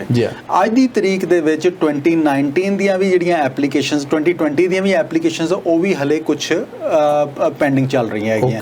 ਸੋ 2019, 21, 22 ਹਲੇ 22 ਵੀ ਆ ਗਿਆ। 22 ਦੇ ਵਿੱਚ ਵੀ ਜਿਹੜਾ ਚਾਈਲਡ ਕੇਅਰ ਦਾ ਕੋਟਾ ਸੀਗਾ, 2750 ਐਪਲੀਕੇਸ਼ਨ ਲਿੱਤੀਆਂ ਜਾਂਦੀਆਂ ਜੀ ਹੋਮ ਸਪੋਰਟ ਦੇ ਵਿੱਚ, 2750 ਲਿੱਤੀਆਂ ਜਾਂਦੀਆਂ ਚਾਈਲਡ ਕੇਅਰ ਦੇ ਵਿੱਚ। ਬਸ ਇੰਨੇ ਨੇ ਟੋਟਲ ਸਾਲ ਦੀਆਂ ਜੀ ਓਕੇ ਜੀ, ਜਿਨ੍ਹਾਂ ਦੇ ਉੱਤੇ PR ਵੀ ਦਿੱਤੀ ਜਾਂਦੀ ਹੈ ਤੇ ਵਰਕ ਪਰਮਿਟ ਵੀ ਦਿੱਤਾ ਜਾਂਦਾ ਹੈ ਐਂਡ ਫੈਮਿਲੀ ਦੇ ਨਾਲ ਇੰਟੀਗ੍ਰੇਸ਼ਨ ਦੇ ਹਿਸਾਬ ਦੇ ਨਾਲ ਬਣਾਇਆ ਗਿਆ ਪ੍ਰੋਗਰਾਮ ਤਾਂ ਕਿ ਫੈਮਿਲੀ ਵੀ ਨਾਲ ਦੇ ਨਾਲ ਆ ਕੇ ਕੈਨੇਡਾ ਦੇ ਵਿੱਚ ਸੈਟਲਮੈਂਟ ਦੇ ਉੱਤੇ ਕੰਮ ਸ਼ੁਰੂ ਹੋ ਜਾਵੇ। ਓਕੇ, ਜਿਹੜਾ 2022 ਦਾ ਵੀ ਕੋਟਾ ਸੀਗਾ 2750 application the for this year complete ਹੋ ਚੁੱਕਾ ਹੈ ਜੀ। ਓਕੇ, ਸੋ ਅੱਜ ਦੀ ਤਰੀਕ ਦੇ ਵਿੱਚ ਅਸੀਂ 20 ਤਰੀਕ ਤੱਕ ਪਹੁੰਚੇ ਹਾਂ ਜੀ। ਅੱਜ 19 ਤਰੀਕ ਹੈਗੀ ਜੀ ਜਨਵਰੀ ਦੀ। ਸੋ ਜਨਵਰੀ ਦੀ 19 ਤਰੀਕ ਦੇ ਵਿੱਚ ਪਹਿਲੇ 2 ਹਫ਼ਤਿਆਂ ਦੇ ਵਿੱਚ ਹੀ 2750 ਐਪਲੀਕੇਸ਼ਨਸ ਡਨ ਹੋ ਚੁੱਕੀਆਂ ਚਾਈਲਡ ਕੇਅਰ ਦੇ ਵਿੱਚ। ਓਕੇ, ਸੋ ਹੁਣ ਇਹ ਐਪਲੀਕੇਸ਼ਨਸ ਪ੍ਰੋਸੈਸਿੰਗ ਦੇ ਵਿੱਚ ਬਿਕੋਜ਼ ਹਾਲੇ 19 ਦੀਆਂ ਵੀ ਐਪਲੀਕੇਸ਼ਨ ਪ੍ਰੋਸੈਸ ਹੋਣੀਆਂ 20 ਦੇ ਵਿੱਚ ਵੀ ਹਾਲੇ ਇਸ ਟਾਈਮ ਤੇ ਤਕਰੀਬਨ ਕਿਹਾ ਜਾ ਰਿਹਾ ਜੀ 15,500 ਐਪਲੀਕੇਸ਼ਨ ਕੇਅਰ ਗਿਵਰ ਦੀਆਂ PR ਦੀਆਂ ਪੈਂਡਿੰਗ ਹੈਗੀਆਂ। ਸੋ ਯੈਸ ਕੋਟਾ ਜਿਹੜਾ ਹੈਗਾ ਹੈ ਤਕਰੀਬਨ 5500 ਐਪਲੀਕੇਸ਼ਨ ਸਾਲ ਦਾ ਪ੍ਰੋਸੈਸ ਹੁੰਦਾ ਹੈ ਤੇ ਹਲੇ ਹੋਣਾ ਹੈਗਾ। ਕੋਵਿਡ ਦੇ ਕਰਕੇ ਵੀ 2 ਸਾਲ ਖਰਾਬ ਹੋਏ ਨੇ ਜੀ ਬਟ ਹੋਪਫੁਲੀ ਹੁਣ ਐਪਲੀਕੇਸ਼ਨਸ ਪ੍ਰੋਸੈਸ ਹੋਣੀਆਂ ਸ਼ੁਰੂ ਹੋ ਜਾਣਗੀਆਂ। ਐਂਡ ਦੂਸਰੀ ਭੈਣ ਜੀ ਉਹਨਾਂ ਨੂੰ ਵੀ ਉਹ ਵੀ ਵਿੱਚ ਹੀ ਜਵਾਬ ਕਿ ਤੁਸੀਂ ਇੱਕ ਵਾਰੀ ਸਾਨੂੰ ਕਾਲ ਕਰਕੇ ਆਪਣਾ ਕੇਸ ਡਿਸਕਸ ਕਰ ਸਕਦੇ ਹੋ ਬਿਕੋਜ਼ ਤੁਸੀਂ ਜੇ ਵਰਕ ਪਰਮਿਟ ਦੇ ਉੱਤੇ ਆਏ ਸੀਗੇ ਤੇ PR ਦੀ ਐਪਲੀਕੇਸ਼ਨ ਤੁਸੀਂ ਫਾਈਲ ਕੀਤੀ ਹੋਈ ਉਸ ਤੋਂ ਬਾਅਦ ਤੁਸੀਂ ਕਹਿ ਰਹੇ ਹੋ ਕਿ ਦੂਸਰੀ ਸਟੇਜ ਦੇ ਵਿੱਚ ਵੀ ਐਪਲੀਕੇਸ਼ਨ। ਸੋ ਤੁਸੀਂ ਆਪਣੀ ਕਾਲ ਕਰਕੇ ਜਾਂ ਆਪਣੇ ਕੰਸਲਟੈਂਟ ਜਿਨ੍ਹਾਂ ਨਾਲ ਤੁਸੀਂ ਕੰਮ ਕੀਤਾ ਹੈ ਗੱਲ ਜਾਂ ਜਿਹਨਾਂ ਦੀ ਐਡਵਾਈਸ ਲਿੱਤੀ ਹੋਈ ਹੈ ਉਹਨਾਂ ਨਾਲ ਗੱਲ ਕਰਕੇ ਪੂਰੇ ਸਰਕਮਸਟੈਂਸਸ ਉਹਨਾਂ ਨੂੰ ਉਹ ਬੈਟਰ ਸਮਝ ਸਕਦੇ ਹੋ। ਜੇ ਸਾਡੀ ਵੀ ਐਡਵਾਈਸ ਚਾਹੀਦੀ ਹੈ ਤੇ ਤੁਸੀਂ ਸਾਨੂੰ ਕਾਲ ਕਰ ਸਕਦੇ ਹੋ and we can assist you and guide you after going through entire documentations. That's good. Call ਲਈ ਜੀ ਫਿਰ ਸਤਿ ਸ਼੍ਰੀ ਅਕਾਲ ਜੀ, ਕਿੱਥੋਂ ਬੋਲ ਰਹੇ ਹੋ ਜੀ, ਕੀ ਸਵਾਲ ਆ ਤੁਹਾਡਾ? ਹਾਂਜੀ ਅਸੀਂ ਜੀ ਇੱਥੋਂ ਬਰਮਟਾ ਤੋਂ ਬੋਲ ਰਹੇ ਹਾਂ ਜੀ। ਉਹ ਜੀ 10 ਸਾਲ ਦਾ ਵੀਜ਼ਾ ਲੱਗਾ ਸੀ ਬੇਟਾ ਦਾ ਤੇ ਦੋਤੇ ਦਾ ਤੇ ਉਹ ਐਕਸਪਾਇਰ ਹੋ ਗਿਆ ਸੀਗਾ ਤੇ ਹੁਣ ਦੁਬਾਰਾ ਉਹਨਾਂ ਨੇ 10ਵੇਂ ਮਹੀਨੇ 'ਚ ਫੇਰ ਫਾਈਲ ਲਾਤੀ। ਉਦੋਂ ਕਰੋਨਾ 'ਚ ਖਤਮ ਹੋ ਗਿਆ ਸੀਗਾ ਉਹਨਾਂ ਨੇ ਆਉਣਾ ਸੀਗਾ ਤੇ ਹੁਣ ਫੇਰ ਲਾਤੀ ਸੀ। ਉਹਨਾਂ ਦੀ ਫਾਈਲ ਅਜੇ ਕੁਝ ਦੱਸਿਆ ਨਹੀਂਗਾ 10ਵੇਂ ਮਹੀਨੇ ਦੀ ਲਾਈ ਰਹੀ ਆ। ਓਕੇ ਜੀ, ਲਓ ਜੀ ਤੁਹਾਨੂੰ ਅਸੀਂ TV ਤੇ ਜਵਾਬ ਦਿੰਦੇ ਹਾਂ ਜੀ। ਥੈਂਕ ਯੂ ਜੀ। ਇੱਕ ਹੋਰ ਕਾਲ ਆ ਰਹੀ ਹੈ ਜੀ। ਸਤਿ ਸ਼੍ਰੀ ਅਕਾਲ ਜੀ, ਸਵਾਗਤ ਹੈ ਤੁਹਾਡਾ, ਕਿੱਥੋਂ ਬੋਲ ਰਹੇ ਹੋ? ਹਾਂਜੀ ਸਰ ਮੈਂ ਇੰਡੀਆ ਤੋਂ ਗੱਲ ਕਰ ਰਹੀ ਹਾਂ। ਮੈਂ ਕੁਐਸਚਨ ਪੁੱਛਣਾ ਸੀ ਅਸੀਂ ਕੇਅਰ ਗਿਵਰ ਦੀ ਫਾਈਲ ਲਗਾਈ ਸੀ 2020 ਦੇ ਵਿੱਚ ਤੇ ਸਿਰਫ ਪਰਮਾਨੈਂਟ AOR ਆਇਆ ਸੀ, ਉਸ ਤੋਂ ਬਾਅਦ ਕੋਈ ਅਪਡੇਟ ਨਹੀਂ ਆਈ ਹੈਗੀ ਤੇ ਕਿਦੋਂ ਤੱਕ ਕੁਛ ਇਹਦਾ ਰਿਜ਼ਲਟ ਆਉਣ ਦੀ ਉਮੀਦ ਕੀਤੀ ਜਾ ਸਕਦੀ ਹੈ? ਤੇ ਇੱਕ ਹੋਰ ਕੁਐਸਚਨ ਸੀ ਸਾਡਾ ਕਿ ਜਿਵੇਂ ਆਪਾਂ ਅਗਰ ਟੂਰਿਸਟ ਵੀਜ਼ੇ ਤੇ ਆਉਂਦੇ ਹਾਂ ਤੇ ਐਕਸਟਰਾ 6 ਮਹੀਨੇ ਲਈ ਰਹਿ ਸਕਦੇ ਹਾਂ, ਸਾਲ ਦੇ ਵਿੱਚ 6 ਮਹੀਨੇ ਰਹਿ ਸਕਦੇ ਆ ਕਿ ਆਪਾਂ ਫਿਰ ਵਾਪਸ 2 ਹਫ਼ਤੇ ਲਈ ਕਿਤੇ ਹੋਰ ਜਾ ਕੇ ਫਿਰ ਦੁਬਾਰਾ ਤੋਂ ਆਪਾਂ ਕੰਟੀਨਿਊ ਕਰ ਸਕਦੇ ਆ ਉੱਥੇ ਕੈਨੇਡਾ ਦੇ ਵਿੱਚ as a tourist visa? Thank you ji, ਲਓ ਜੀ ਤੁਹਾਨੂੰ TV ਤੇ ਜਵਾਬ ਦਿੰਦੇ ਹਾਂ ਜੀ। Thank you. ਓਕੇ, ਪਹਿਲਾਂ ਇਹਨਾਂ ਦਾ ਜਵਾਬ ਦਈਏ ਜੀ। ਹਾਂਜੀ ਇਹ ਜਵਾਬ ਦੇ ਰਹੇ ਹੋ। Okay, it's interesting scenario. ਹਾਂਜੀ ਓਕੇ, ਜਦੋਂ ਵੀ ਤੁਸੀਂ ਕੈਨੇਡਾ ਵਿਜ਼ਿਟ ਵੀਜ਼ਾ ਤੇ ਆਉਂਦੇ ਹੋ ਤਾਂ ਨਾਰਮਲੀ ਜਿਹੜੀ ਐਂਟਰੀ ਤੁਹਾਨੂੰ ਗ੍ਰਾਂਟ ਕੀਤੀ ਜਾਂਦੀ ਹੈ that is for a period of 6 months ਜੇ ਤੁਸੀਂ ਵਿਜ਼ਿਟ ਵੀਜ਼ਾ ਤੇ ਆ ਰਹੇ ਹੋ ਐਂਡ ਉਹ ਤੁਸੀਂ ਐਕਸਟੈਂਡ ਕਰ ਸਕਦੇ ਹੋ ਕੈਨੇਡਾ ਪ੍ਰੋਵਾਈਡਡ ਕਿ ਤੁਹਾਡੇ ਕੋਲ ਕੋਈ ਸਰਕਮਸਟੈਂਸਸ ਇਹੋ ਜਿਹੇ ਹੋਣ, ਕੋਈ ਰੀਜ਼ਨਿੰਗ ਇਹੋ ਜਿਹੀ ਹੋਵੇ ਕਿ ਆਫਿਸਰ ਨੂੰ ਤੁਸੀਂ ਕਨਵਿੰਸ ਕਰ ਸਕੋ ਕਿ ਮੇਰੇ ਆਹ ਸਰਕਮਸਟੈਂਸਸ ਹੈਗੇ ਨੇ ਤੇ I want to extend the stay for this particular reason ਤੇ ਉਸ ਸਰਕਮਸਟੈਂਸਸ ਦੇ ਵਿੱਚ ਐਕਸਟੈਂਸ਼ਨ ਮਿਲ ਜਾਂਦੀਆਂ ਹੈਗੀਆਂ। ਬਟ ਜੇ ਤੁਸੀਂ ਕਹੋ ਕਿ ਅਸੀਂ ਪੂਰਾ ਪਰਿਵਾਰ ਆ ਕੇ ਇੱਥੇ ਰਹਿੰਦੇ ਪਏ ਹਾਂ ਐਂਡ ਅਸੀਂ ਐਕਸਟੈਂਸ਼ਨਾਂ ਤੇ ਐਕਸਟੈਂਸ਼ਨ ਕਰੀ ਜਾਵੇ, ਉਹ ਆਫਿਸਰ ਕਈ ਵਾਰੀ ਆ ਕੇ ਇੱਕ ਜੰਕਚਰ ਤੇ ਆ ਕੇ they will object to the extensions ਤੇ ਉਦੋਂ ਐਕਸਟੈਂਸ਼ਨ ਰਿਫਿਊਜ਼ ਕੀਤੀ ਜਾ ਸਕਦੀ ਹੈਗੀ ਹੈ। ਐਂਡ ਦੂਸਰਾ ਇਹਨਾਂ ਨੇ ਇੱਕ ਹੋਰ ਸਵਾਲ ਸੀਗਾ ਕਿ ਕੇਅਰ ਗਿਵਰ 6 ਮਹੀਨੇ ਇੱਕ ਕਹਿੰਦੇ 2 ਹਫ਼ਤੇ ਬਾਅਦ ਸੇ ਵਾਪਸ ਜਾ ਕੇ ਫੇਰ ਆ ਜਾਓ, ਕੋਈ ਐਸੀ ਗੱਲ ਇਹਨਾਂ ਨੇ ਕਹੀ ਸੀ? ਹਾਂਜੀ ਬਿਲਕੁਲ, ਵਿਜ਼ਿਟ ਵੀਜ਼ਾ ਤੇ ਤੁਸੀਂ ਜਦੋਂ ਕਹਿਣਾ ਚਾਹੁੰਦੇ ਨੇ ਕਿ ਐਕਸਟੈਂਸ਼ਨ ਜੇ ਲੈਣੀ ਹੈ ਅਸੀਂ ਤੇ ਅਸੀਂ 2 ਹਫ਼ਤੇ ਵਾਸਤੇ ਵਾਪਸ ਜਾ ਕੇ ਫਿਰ ਤੇ ਆਫਿਸਰ ਨੇ ਤੁਹਾਨੂੰ ਕੁਐਸਚਨ ਕਰਨਾ ਹੈ ਕਿ ਤੁਸੀਂ ਵਾਪਸ ਕਿਹੜੀ ਚੀਜ਼ ਇਹੋ ਜਿਹੀ ਰਹਿ ਗਈ ਸੀ ਕਿ ਜਿਹੜੀ ਤੁਸੀਂ ਨਹੀਂ ਕਰ ਸਕੇ ਪਹਿਲੇ 6 ਮਹੀਨਿਆਂ ਦੇ ਵਿੱਚ ਜਿਹੜੀ ਤੁਸੀਂ 2 ਹਫ਼ਤਿਆਂ ਦੇ ਵਾਪਸ ਆ ਕੇ ਇੱਥੇ ਕਰਨਾ ਚਾਹੁੰਦੇ ਹੈਗੇ। So it is all depends upon ਕਿ ਤੁਹਾਡੀ ਰੀਜ਼ਨਿੰਗ ਤੇ ਉਹਨਾਂ ਦੀ ਅੰਡਰਸਟੈਂਡਿੰਗ ਤੇ ਤੁਸੀਂ ਕੀ ਸਰਕਮਸਟੈਂਸਸ ਦੇ ਵਿੱਚ ਆਨਸਰ ਦਿੰਦੇ ਹੋ ਉਹਦੇ ਉੱਤੇ ਸਾਰਾ ਡਿਪੈਂਡ ਕਰਦਾ ਹੈ ਜੀ। ਬਿਲਕੁਲ ਜੀ, ਕਾਲ ਲਈ ਆਪਾਂ ਉਹ ਆਨਸਰ ਉਹ ਵੀ ਦੇਵਾਂਗੇ। ਸਤਿ ਸ਼੍ਰੀ ਅਕਾਲ ਜੀ, ਕਿੱਥੋਂ ਬੋਲ ਰਹੇ ਜੀ, ਕੀ ਸਵਾਲ ਹੈ ਤੁਹਾਡਾ? ਸਤਿ ਸ਼੍ਰੀ ਅਕਾਲ ਜੀ, ਮੈਂ ਪ੍ਰਿਤਪਾਲ ਸਿੰਘ ਬੋਲ ਰਿਹਾ ਅਮਰੀਕਾ ਤੋਂ ਔਰ ਮੇਰਾ ਕੁਐਸਚਨ ਸੀ ਇਮੀਗ੍ਰੇਸ਼ਨ ਲਾਇਰ ਵਾਸਤੇ ਜੀ। ਕੀ ਸਵਾਲ ਹੈ ਜੀ? ਰਿਗਾਰਡਿੰਗ ਡੂ ਯੂ ਇਹ ਤੁਹਾਡੇ ਅਟਰਨੀ ਨੇ ਇਥੋਂ ਦੇ ਮਿਸਟਰ ਮਨੂ ਦੱਤਾ ਇਹ ਅਮਰੀਕਨ ਵੀਜ਼ੇ ਵਾਸਤੇ ਵੀ ਕੰਮ ਕਰਦੇ ਨੇ ਜਾਂ ਜਸਟ ਕੈਨੇਡੀਅਨ ਵੀਜ਼ੇ ਵਾਸਤੇ ਕੰਮ ਕਰਦੇ ਨੇ? ਅਸੀਂ ਕੈਨੇਡੀਅਨ ਇਮੀਗ੍ਰੇਸ਼ਨ ਦੇ ਨਾਲ ਹੀ ਕੰਮ ਕਰਦੇ ਹਾਂ ji and we don't deal with US immigration. Okay ji, okay dear, thank you ji, thank you so much sir. ਤੇ ਜਿਹੜਾ ਉਹ ਪਹਿਲਾ ਸਵਾਲ ਸੀਗਾ ਕਿ 2020 ਚ ਉਹਨਾਂ ਨੇ ਕੇਅਰ ਗਿਵਰ ਦੀ ਐਪਲੀਕੇਸ਼ਨ ਪਾਈ ਹੋਈ ਸੀਗੀ, ਕਾਲ ਲਈ ਪਹਿਲਾਂ। ਸਤਿ ਸ਼੍ਰੀ ਅਕਾਲ ਜੀ, ਕਿੱਥੋਂ ਬੋਲ ਰਹੇ ਹੋ ਤੇ ਕੀ ਸਵਾਲ ਹੈ ਤੁਹਾਡਾ? ਸਤਿ ਸ਼੍ਰੀ ਅਕਾਲ ਸਰ, ਮੈਂ ਅੰਟਾਰੀਓ ਤੋਂ ਵਾਟਰਲੂ ਤੋਂ ਬੋਲ ਰਹੀ ਹਾਂ। ਸਰ ਮੇਰਾ ਕੁਐਸਚਨ ਸੀਗਾ ਸਰ ਨੂੰ। ਸਰ ਮੈਂ 2 ਸਾਲ ਦੀ ਸਟੱਡੀ ਕੰਪਲੀਟ ਕਰ ਲਈ ਹੈ। ਮੇਰੇ ਕੋਲ ਇੰਡੀਆ ਦੇ ਵਿੱਚ ਮੈਂ ਗ੍ਰੈਜੂਏਸ਼ਨ ਕੀਤੀ ਸੀ, ਉਸ ਤੋਂ ਬਾਅਦ 4 ਸਾਲ ਜੌਬ ਕੀਤੀ ਆ। ਹੁਣ ਮੈਂ ਵਰਕ ਪਰਮਿਟ ਅਪਲਾਈ ਕੀਤਾ ਹੋਇਆ। ਸਰ ਮੈਂ ਆਪਣਾ ਮਤਲਬ ਕਦੋਂ ਕੁ ਫਾਈਲ ਅਪਲਾਈ ਕਰ ਸਕਦੀ ਹਾਂ PR ਵਾਸਤੇ? ਮੈਨੂੰ ਕਿੰਨੇ ਪੁਆਇੰਟਸ, ਕਿੰਨੇ ਕਾਇਲਸ ਸਕੋਰਸ ਦੀ ਲੋੜ ਆ, ਮੈਂ ਉਹਦੇ ਬਾਰੇ ਜਾਣਕਾਰੀ ਲੈਣੀ। ਜ਼ਰੂਰ ਜੀ, ਤੁਹਾਨੂੰ ਅਸੀਂ TV ਤੇ ਜਵਾਬ ਦਿੰਦੇ ਹਾਂ ਜੀ। ਆਪਾਂ ਪਹਿਲਾਂ ਉਹ ਜਿਹੜਾ ਕੇਅਰ ਗਿਵਰ ਦੀ ਆਈ ਸੀ ਉਹਦਾ ਜਵਾਬ ਦੇ ਦਈਏ ਜੀ। ਹਾਂਜੀ, ਉਹ ਕੇਅਰ ਗਿਵਰ ਦੀ ਜੀ ਹਲੇ 19-20 ਦੀਆਂ ਫਾਈਲਾਂ ਪੈਂਡਿੰਗ ਹੈਗੀਆਂ। ਨੋਬਡੀ ਕੈਨ ਪਿਨ ਪੁਆਇੰਟ ਕਿ ਕਿੰਨਾ ਟਾਈਮ ਲੱਗੇਗਾ। ਇਹ ਸਾਰਾ ਸਰਕਮਸਟੈਂਸਸ ਦੇ ਉੱਤੇ ਡਿਪੈਂਡ ਕਰੇਗਾ ਜੀ ਕਿ ਜੇ ਕਰੋਨਾ ਦਾ ਜਾਂ ਕੋਵਿਡ ਦਾ ਪੈਂਡੈਮਿਕ ਦਾ ਇਸ਼ੂ ਰਿਜ਼ੋਲਵ ਹੁੰਦਾ ਆ ਤੇ ਬਾਹਰੋਂ ਵੀਜ਼ੇ ਲੱਗਣੇ ਆਸਾਨ ਹੋ ਜਾਣਗੇ, ਸ਼ੁਰੂ ਹੋ ਜਾਣਗੇ। ਤੇ ਉਹੀ that is a biggest hitch at this moment ਜੀ। ਐਂਡ ਐਵਰੀਬਡੀ ਵਾਂਟਸ ਕਿ ਜਿੰਨੀ ਜਲਦੀ ਅਸੀਂ ਨਾਰਮਲ ਲਾਈਫ ਦੇ ਵਿੱਚ ਵਾਪਸ ਆਈਏ ਉਹਨਾਂ ਬੈਟਰ ਹੈਗਾ। ਤੇ ਜਿਹੜਾ ਸਵਾਲ ਆਇਆ ਸੀਗਾ ਜੀ, ਇਹ ਜਿਹੜਾ ਸਟੂਡੈਂਟ ਹੈਗਾ ਨੇ ਜੀ, ਇਹ ਬੱਚਾ ਜਿਹੜਾ ਹੈਗਾ, ਇਹ ਅੱਜ ਵੀ ਇਹ ਪਹਿਲੇ ਵੀ ਆਪਣੀ PR ਦੀ ਫਾਈਲ ਲਗਾ ਸਕਦੇ ਸੀਗੇ। ਆਈ ਡੋਨਟ ਨੋ ਇਹਨਾਂ ਨੇ ਫਾਈਲ ਆਪਣੀ ਕਿਉਂ ਨਹੀਂ ਪੁੱਟ ਅਪ ਕੀਤੀ। ਓਕੇ, ਹਾਂਜੀ। ਤੁਸੀਂ ਪਹਿਲੇ ਵੀ ਐਲੀਜੀਬਲ ਸੀਗੇ ਜੀ ਐਪਲੀਕੇਸ਼ਨ ਪੁੱਟ ਅਪ ਕਰਨ ਵਾਸਤੇ, ਕਿਉਂਕਿ ਜੇ ਗ੍ਰੈਜੂਏਸ਼ਨ ਕੀਤੀ ਹੋਈ ਹੈ ਤੇ ਤੁਹਾਡੀ ਫਾਈਲ ਲੱਗ ਸਕਦੀ ਸੀਗੀ ਜੇ ਤੁਸੀਂ ਡਿਗਰੀ ਅਸੈਸਮੈਂਟ ਤੁਹਾਡੀ ਆਈਲੈਟਸ ਹੋਇਆ। ਹੁਣ ਤੁਹਾਡੇ ਕੈਨੇਡੀਅਨ ਐਜੂਕੇਸ਼ਨ ਦੇ ਨਾਲ ਪੁਆਇੰਟਸ ਹੋਰ ਵੱਧ ਗਏ ਹੋਣਗੇ। ਤੁਸੀਂ ਆਪਣੇ ਅਸੈਸਮੈਂਟ ਕਰਾਉਣ ਵਾਸਤੇ ICC ਨੂੰ ਸਾਨੂੰ ਕੰਟੈਕਟ ਕਰ ਸਕਦੇ ਹੋ and we can assist you and guide you. info@iccimmigration.ca ਸਾਡਾ ਈਮੇਲ ID ਹੈਗਾ, info@iccimmigration.ca। We can assist you and guide you ਕਿ ਤੁਹਾਡੇ ਵਾਸਤੇ ਕਿਹੜੀ ਬੈਸਟ ਆਪਸ਼ਨ ਵਰਕ ਕਰ ਸਕਦੀ ਹੈ। ਐਂਡ ਨਾਲ ਦੀ ਨਾਲ ਜੇ ਹੋਰ ਪੁਆਇੰਟਸ ਆਪਣੇ ਐਡ ਕਰਨੇ ਨੇ, ਜੇ ਤੁਹਾਡਾ ਸਕੋਰ CC ਦੇ ਵਿੱਚ ਜਾਣ ਵਾਸਤੇ ਜਾਂ Tier 2 PR ਵਾਸਤੇ ਆਪਣਾ ਆਈਲੈਟਸ ਤਿਆਰ ਕਰਕੇ ਰੱਖੋ, ਆਪਣਾ ਪੁਲਿਸ ਕਲੀਅਰੈਂਸ ਤਿਆਰ ਕਰਕੇ ਰੱਖੋ। ਐਂਡ ਤਾਂ ਕਿ ਜੇ ਇਨ ਕੇਸ ਉਹ ਸਰਕਮਸਟੈਂਸਸ ਓਪਨ ਹੁੰਦੇ ਨੇ, ਉਹ ਕੈਟੇਗਰੀ ਨਵੀਂ ਓਪਨ ਹੁੰਦੀ ਹੈ ਤੇ ਤੁਸੀਂ ਰਾਈਟ ਅਵੇ ਆਪਣੀ ਐਪਲੀਕੇਸ਼ਨ ਤੁਸੀਂ ਉਹਦੇ ਵਿੱਚ ਪੁੱਟ ਅਪ ਕਰ ਸਕੋ। ਐਕਚੁਅਲੀ ਗੱਲ ਮੁੜ ਕੇ ਉੱਥੇ ਆਉਂਦੀ ਹੈ we have a professional advice, ਕਿਉਂਕਿ ਅਸੀਂ ਕਈ ਵਾਰੀ ਜਿਹੜੀ ਹੀਅਰਸੇ ਆ ਇੱਕ ਦੂਜੇ ਤੋਂ ਸੁਣਦੇ ਆ ਵੀ ਇਉਂ ਕਰ ਲਓ, ਮੇਰਾ ਖਿਆਲ ਹੈ ਉਹ ਨਹੀਂ ਕਰਨੀ ਚਾਹੀਦੀ, ਕਿਉਂਕਿ this is a very serious matter. Nath Sahib, ਪਤਾ ਕੀ ਹੈ, ਤੁਹਾਡਾ ਸਾਰਾ ਕੈਰੀਅਰ, ਤੁਹਾਡੀ ਸਾਰੀ ਲਾਈਫ ਇਮੀਗ੍ਰੇਸ਼ਨ ਦੇ ਉੱਤੇ ਡਿਪੈਂਡੈਂਟ ਹੈਗੀ ਹੈ। ਕਈ ਵਾਰੀ ਇੱਕ ਛੋਟੀ ਜੀ ਗਲਤੀਆਂ ਕਰਕੇ ਇੱਕ ਮਿਸਰਿਪਰੈਜ਼ੈਂਟੇਸ਼ਨ ਲੱਗ ਜਾਂਦੀ ਹੈਗੀ ਹੈ, ਤੁਸੀਂ ਸਾਰਾ ਆਪਣਾ ਕੈਰੀਅਰ ਖਤਮ ਕਰ ਲੈਂਦੇ ਹੋ। ਐਂਡ ਤੁਸੀਂ ਮੰਨੋਗੇ ਨਹੀਂ, ਮੈਂ 100 ਦੇ ਹਿਸਾਬ ਦੇ ਨਾਲ ਇਹੋ ਜਿਹੇ ਕੇਸਿਸ ਦੇਖੇ ਆ ਸਟੂਡੈਂਟਸ ਦੇ, ਜਿਹੜੇ ਕਿਸੇ ਦੇ ਕਹੇ ਤੇ ਐਪਲੀਕੇਸ਼ਨ ਇਨਫੋਰਮੇਸ਼ਨ ਕਾਪੀ ਕਰਦੀ, ਤੇਰਾ ਮੇਰਾ ਸੇਮ ਹੈਗਾ ਜੀ, ਬਿਲਕੁਲ ਸੇਮ ਕਰ ਦਿੱਤਾ। ਤੁਸੀਂ ਸੇਮ ਨਹੀਂ ਹੈ, ਤੁਸੀਂ ਹਰ ਚੀਜ਼ ਡਿਫਰੈਂਟ ਹੈਗੀ ਹੈ। ਕਿਸੇ ਦਾ ਕੋਈ ਵਿਜ਼ਿਟ ਵੀਜ਼ਾ ਰਿਫਿਊਜ਼ਡ ਹੈਗਾ, ਉਹ ਇਨਫੋਰਮੇਸ਼ਨ ਹੀ ਨਹੀਂ ਦਿੱਤੀ ਤੁਸੀਂ। ਕਿਸੇ ਦਾ ਕੋਈ ਹੋਰ ਕਿਸੇ ਕੰਟਰੀ ਦਾ ਵੀਜ਼ਾ ਰਿਫਿਊਜ਼ਡ ਹੈ, ਇਨਫੋਰਮੇਸ਼ਨ ਹੀ ਨਹੀਂ ਦੇ ਰਹੇ, ਉਹ ਤੁਹਾਨੂੰ ਮਿਸਰਿਪਰੈਜ਼ੈਂਟੇਸ਼ਨ ਵਾਲੇ ਪਾਸੇ ਵੀ ਧੱਕ ਸਕਦਾ ਹੈਗਾ। ਸੋ ਇੱਕ ਵਾਰੀ ਮਿਸਰਿਪਰੈਜ਼ੈਂਟੇਸ਼ਨ ਲੱਗ ਗਈ, 5 ਸਾਲ ਦਾ ਬੈਨ ਲੱਗ ਗਿਆ ਤੁਹਾਡੀ ਫਾਈਲ ਦੇ ਉੱਤੇ। ਹੁੰਦਾ ਕੀ ਹੈਗਾ, ਕਈ ਵਾਰੀ ਮੇਰੇ ਕੋਲ ਬਹੁਤ ਸਾਰੇ ਬੱਚੇ ਇਹੋ ਜਿਹੇ ਆਉਂਦੇ ਨੇ ਜੀ, ਅਸੀਂ ਆਪ ਹੀ ਕਰ ਲੈਂਦੇ ਜੀ, we know how to do it. ਜਦੋਂ ਤੁਸੀਂ ਸਟੱਡੀ ਪਰਮਿਟ ਐਕਸਟੈਂਸ਼ਨ ਅਪਲਾਈ ਕਰਦੇ ਪਏ ਹੋ ਤੇ ਇੱਕ ਇਨਫੋਰਮੇਸ਼ਨ ਦਿੰਦੇ ਪਏ ਹੋ, ਜਦੋਂ ਵਰਕ ਪਰਮਿਟ ਅਪਲਾਈ ਕਰਦੇ ਪਏ ਹੋ ਡਿਫਰੈਂਟ ਇਨਫੋਰਮੇਸ਼ਨ ਦੇ ਰਹੇ ਹੋ, ਜਦੋਂ ਤੁਸੀਂ PR ਅਪਲਾਈ ਕਰਦੇ ਹੋ ਤਾਂ ਸੁਪਰਵਾਈਜ਼ਰ ਰਾਈਟ ਅਵੇ ਬਣ ਗਏ। ਤੁਸੀਂ ਤਾਂ ਪਹਿਲੇ ਹੀ ਇਨਫੋਰਮੇਸ਼ਨਾਂ ਦਿੱਤੀਆਂ ਹੋਈਆਂ ਕਿ ਤੁਸੀਂ ਸੁਪਰਵਾਈਜ਼ਰ ਨਹੀਂ, ਐਜ਼ ਅ ਵਰਕਰ ਕੰਮ ਕਰ ਰਹੇ ਹੋ। ਸੋ ਆਪਣੇ ਆਪ ਨੂੰ ਕੰਟਰਾਡਿਕਟ ਨਾ ਕਰੋ। ਜਦੋਂ ਵੀ ਕੰਸਲਟੈਂਟ ਲਾਇਰ ਦੇ ਕੋਲ ਜਾਂਦੇ ਨੇ, ਕੰਸਲਟੈਂਟ ਲਾਇਰ ਇੱਕ ਚੀਜ਼ ਨੂੰ ਦੇਖਦੇ ਹੋਇਆ ਤੁਹਾਨੂੰ ਸੁਜੈਸਟ ਕਰਦੇ ਨੇ। That's right. ਸਤਿ ਸ਼੍ਰੀ ਅਕਾਲ ਜੀ, ਕਿੱਥੋਂ ਬੋਲ ਰਹੇ ਹੋ ਤੁਸੀਂ? ਸਤਿ ਸ਼੍ਰੀ ਅਕਾਲ ਜੀ, ਮੈਂ ਐਡਮਿੰਟਨ ਤੋਂ ਬੋਲ ਰਿਹਾ ਜੀ। ਕੀ ਸਵਾਲ ਹੈ ਜੀ? ਸਰ ਮੇਰਾ ਦੱਤਾ ਜੀ ਨਾਲ ਸਵਾਲ ਹੈਗਾ, 2 ਸਵਾਲ ਨੇ ਮੇਰੇ ਜੀ। ਇੱਕ ਸਵਾਲ ਤਾਂ ਮੇਰਾ ਇਹ ਹੈ ਕਿ ਮੈਨੂੰ ਇੱਥੇ ਵਿਜ਼ਟਰ ਵੀਜ਼ੇ ਤੇ ਅਸੀਂ ਆਏ ਹੋਏ ਆ ਆਪਣੇ ਬੇਟੇ ਦੇ ਕੋਲ। ਹਾਂਜੀ। ਤੇ ਉਹਨਾਂ ਦੇ ਘਰ ਇੱਕ ਬੇਟੀ ਨੇ ਜਨਮ ਲਿਆ, ਜਿਹੜੀ ਕਿ ਸਾਲ ਦੀ ਹੋ ਗਈ ਹੈ। ਅਸੀਂ ਸਾਲ ਤੋਂ ਬਲਕਿ 1.25 ਸਾਲ ਤੋਂ ਇੱਥੇ ਆ। 2 ਵਾਰੀ ਅਸੀਂ ਐਕਸਟੈਂਸ਼ਨ ਪਾ ਚੁੱਕੇ ਆ।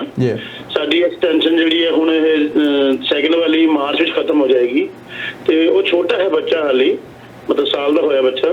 ਤਾਂ ਕੀ ਅਸੀਂ ਉਹਦੇ ਲਈ ਅਗਲੀ ਚੌਥੀ ਵੀ ਪਾ ਸਕਦੇ ਆ? ਤੀਜੀ ਵਾਰੀ? ਇੱਕ ਤਾਂ ਇਹ ਕੁਐਸਚਨ ਹੈ। ਦੂਸਰਾ ਜੀ ਮੇਰਾ ਜੀ, ਹਾਂਜੀ ਦੂਸਰਾ ਕੀ ਸਵਾਲ ਹੈ? ਦੂਸਰਾ ਮੇਰਾ ਸਵਾਲ ਇਹ ਹੈ ਜੀ ਕਿ ਜਿਸ ਤਰ੍ਹਾਂ ਅਸੀਂ ਵਿਜ਼ਟਰ ਤੇ ਆਏ ਹੋਏ ਆ ਤੇ ਇਹਦੇ ਵਿੱਚ ਕੁਝ ਗਵਰਨਮੈਂਟ ਨੇ ਸ਼ਾਇਦ 22 ਫਰਵਰੀ ਦਾ ਕੁਝ ਕਿਹਾ ਹੋਇਆ ਕਿ ਜੇ ਕਿਸੇ ਨੇ ਕੋਈ LMI ਜਾਂ ਕੋਈ ਉਹ ਇਸ ਤਰ੍ਹਾਂ ਦਾ ਕੁਝ ਲੈਣਾ ਹੋਵੇ ਤਾਂ ਉਹ ਮਤਲਬ ਲੈ ਸਕਦੇ ਨੇ। ਕਿ ਉਹਦੇ ਲਈ ਦੱਤਾ ਜੀ ਕੋਲੋਂ ਅਸੀਂ ਇਹਨਾਂ ਦੇ ਆਪਣੇ ਨੰਬਰ ਤੇ ਜਦੋਂ ਵੀ ਲੋੜ ਹੋਵੇ ਤਾਂ ਗੱਲ ਕਰ ਸਕਦੇ ਆ, ਉਹਦੇ 'ਚ ਅਸੀਂ ਕਿਤੇ ਐਲੀਜੀਬਲ ਹੁੰਦੇ ਆ? ਤੁਸੀਂ ਉਹ ਤੇ ਜਦੋਂ ਮਰਜ਼ੀ ਕਾਲ ਕਰ ਸਕਦੇ ਹੋ ਜੀ, ਜਿਹੜਾ ਉਹਨਾਂ ਦਾ ਨੰਬਰ ਹੈਗਾ। ਵੈਸੇ ਸਾਨੂੰ ਇਸ ਗੱਲ ਦਾ ਜਵਾਬ ਅਸੀਂ ਦਿੱਤਾ ਜੀ, ਹੁਣੇ ਤੁਹਾਨੂੰ TV ਤੇ ਦਿੰਦੇ ਆ। ਥੈਂਕ ਯੂ ਜੀ। ਹਾਂ, ਇਸ ਦਾ ਜਵਾਬ ਇੱਥੇ ਵੀ ਥੋੜਾ ਦੇ ਦੇਣਾ ਫਿਰ ਅਸੀਂ। Thank you very much. Thank you ਜੀ। ਹਾਂਜੀ ਓਕੇ ਅਗੇਨ ਦੋ ਐਕਸਟੈਂਸ਼ਨਸ ਲੈ ਚੁੱਕੇ ਨੇ ਗੱਲ ਫਿਰ ਆ ਗਈ ਤੇ ਹੈ ਤੀਜੀ ਐਕਸਟੈਂਸ਼ਨ ਜੀ ਬਿਲਕੁਲ ਜੇ ਸਰਕਮਸਟੈਂਸਸ ਇਹੋ ਜਿਹੇ ਹੈਗੇ ਨੇ ਇਸ ਟਾਈਮ ਕੋਵਿਡ ਕਰਕੇ ਨਹੀਂ ਟਰੈਵਲ ਕਰ ਸਕਦੇ ਤੇ ਡੈਫੀਨਿਟਲੀ ਅਪਲਾਈ ਕਰ ਸਕਦੇ ਹੋ ਐਂਡ ਫਾਈਨੈਂਸ਼ੀਅਲ ਰਿਸੋਰਸਸ ਤੁਹਾਡੇ ਬੱਚੇ ਨੇ ਸ਼ੋ ਕਰਨੇ ਹੈਗੇ ਨੇ ਜੇ ਫਾਈਨੈਂਸ਼ੀਅਲੀ ਹੈ ਉਹ ਕੋਈ ਇਸ਼ੂ ਹੋਣਾ ਨਹੀਂ ਚਾਹੀਦਾ ਤੇ ਡੈਫੀਨਿਟਲੀ ਐਲੀਜੀਬਲ ਹੈਗੇ ਨੇ ਜੀ ਮੇਰੇ ਖਿਆਲ ਜਿਵੇਂ ਇਹਨੇ ਕਿਹਾ ਸੀ ਸ਼ਾਇਦ ਦਲੀਲ ਇਹ ਵੀ ਲੈਣੀ ਚਾਹੁੰਦੇ ਕਿ ਬੱਚਾ ਹੈ ਬੱਚੀ ਹਲੇ ਛੋਟੀ ਹੈਗੀ ਹੈ ਜੀ ਜੀ ਬਿਲਕੁਲ ਐਬਸੋਲੂਟਲੀ ਉਹ ਉਸ ਪਲੀ ਦੇ ਉੱਤੇ ਵੀ ਐਕਸਟੈਂਸ਼ਨ ਪੋਸੀਬਲ ਹੈਗੀ ਹੈ ਹੁਣ ਦੂਸਰੀ ਗੱਲ ਆ ਗਈ ਕਿ ਦੂਸਰਾ ਜਿਹੜਾ ਇਹਨਾਂ ਦੇ ਕੋਈ 22 ਫਰਵਰੀ ਨੂੰ ਕੋਈ ਆਈ ਹੈ ਚੀਜ਼ ਇੱਕ ਪਬਲਿਕ ਪਾਲਿਸੀ ਚੱਲ ਰਹੀ ਹੈ G as per that public policy ਜਿਹੜੇ ਵੀ ਵਿਜ਼ਟਰ ਕੈਨੇਡਾ ਦੇ ਵਿੱਚ ਪ੍ਰੈਜ਼ੈਂਟ ਹੈਗੇ ਨੇ ਜੇ ਉਹਨਾਂ ਨੂੰ ਕਿਸੇ ਕੈਨੇਡੀਅਨ EMPLOYER ਤੋਂ LMIA ਮਿਲਦਾ ਹੈਗਾ ਤੇ ਉਹਨਾਂ ਦੇ ਵਰਕ ਪਰਮਿਟ ਲੱਗਣ ਦੇ ਚਾਂਸਸ ਬੜੇ ਬ੍ਰਾਈਟ ਹੈਗੇ ਨੇ ਸੋ ਬਿਲਕੁਲ ਜੀ ਇਹ 28 ਫਰਵਰੀ ਤੱਕ ਪਬਲਿਕ ਪਾਲਿਸੀ ਹੈਗੀ 22 ਫਰਵਰੀ ਤੱਕ ਨਹੀਂ ਹੈਗੀ ਸੋ ਐਂਡ ਹੋਪਫੁਲੀ ਜੇ ਇਹ ਲਾਕਡਾਊਨ ਵਰਗੀ ਜਾਂ ਕੋਵਿਡ ਵਰਗੀ ਸਿਚੁਏਸ਼ਨ